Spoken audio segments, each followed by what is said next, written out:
আমরা দেখেছি দুর্গাপুজো উপলক্ষে 1,10,000 করে দেওয়া হয়।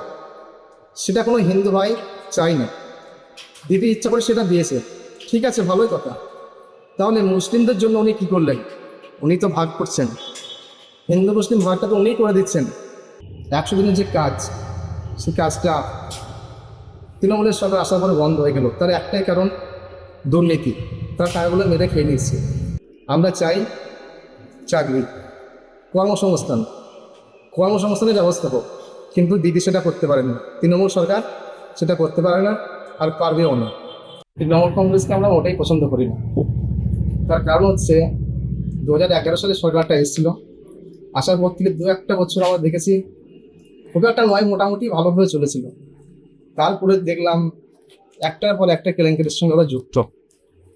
কয়লা, বালি, পাথর, একটার পর একটা কেলেঙ্কারির সঙ্গে ওরা জুড়ে আছে। তারপরে আমরা দেখলাম 100 দিনের যে কাজ, সেই কাজটা তৃণমূলের সরকার আসার পরে বন্ধ হয়ে গেল। তার একটাই কারণ, দুর্নীতি। তারা টাকাগুলো মেরে খেয়ে নিচ্ছে। দিদির যে ভাইরা আছে, সেই ভাইরা টাকাগুলো মেরে খাচ্ছে, তাতে কোনো কাজ হয় না। এখন আপনারা দেখতে পাবেন 1500 টাকার নাম করে যে প্রকল্প চালু করেছে, সেগুলো দিয়ে বেকার যে যুবক যুবতী যারা আছে তাদেরকে লাইনে দাঁড় করে দিয়েছে। তাদের কাজের কোনো জায়গা নেই। এই 1500 টাকায় আমি সরকারকে জিজ্ঞেস করছি, এই 1500 টাকায় একজনের কি সংসার চলতে পারে?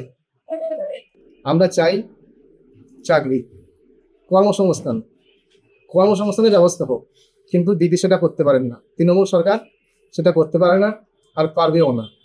শুধু তাই নয়, অনেক সময় আমরা শুনে থাকি যে অন্য দলকে বলা হয় যে সাম্প্রদায়িক দল।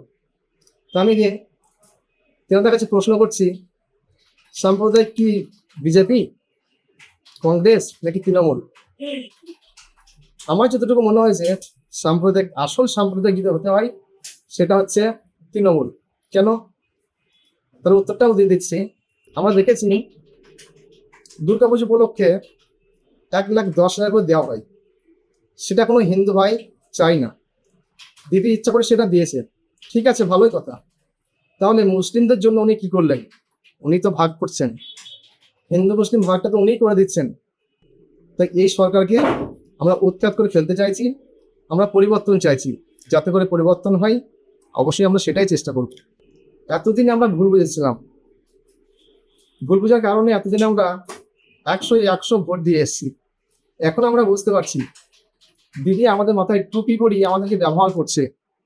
আমরা যখন দলটা করতে গিয়ে আমরা দেখেছি সর্বক্ষেত্রেই আমরা বঞ্চিত। আমাদেরকে কি দেওয়া হয়? কেস। আমরা কি করি? থানায়, হসপিটালে, সেখানে আমাদের লোকের সংখ্যা সবসময় আমরা বেশি দেখতে পাই। তার একটাই কারণ, উনি চান আমরা সবসময় নিচে নেমে থাকি। তাই এই সরকার আমাদের আর দরকার নেই। আমরা পরিবর্তন চাইছি, আমরা পরিবর্তন চাইছি। এখানে বিজেপি সরকার চাইছি।